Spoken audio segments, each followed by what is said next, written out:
Hello, I'm Cristina Marujos and you're watching the Daily Market Comment at xm.com by Rafi Boyajian. Global stock markets stabilized on Tuesday after yesterday having their worst day since 2016.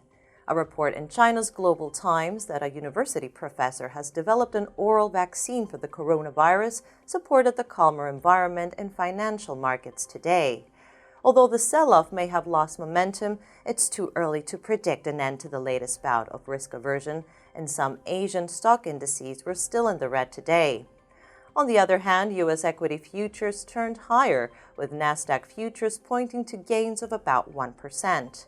The Dow Jones, meanwhile, was dragged lower by heavy losses in health insurer stocks following Bernie Sanders' win at the Nevada caucuses on Saturday, who is now the front-runner to win the Democratic nomination to challenge President Trump at the November elections.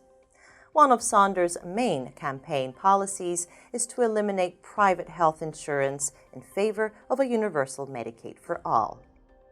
The U.S. dollar was struggling to regain its positive footing, while a resurgent yen also undermined the dollar's dominance.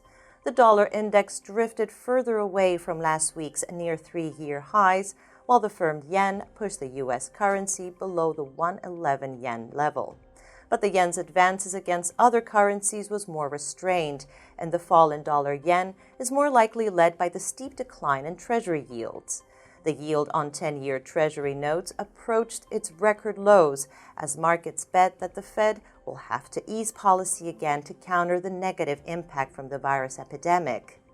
Given that the Fed has more room to cut rates than its global counterparts, that can only mean more downside for the dollar relative to other majors. The slight easing in the risk-off mood helped the Australian and New Zealand dollars to stabilize, but they remained far from signaling that their slide is bottoming out and slipped back into the red by the European session. The euro fared slightly better and gold dipped to around $1,653 an ounce. This was today's Daily Market Comment. Thank you for watching us at xm.com.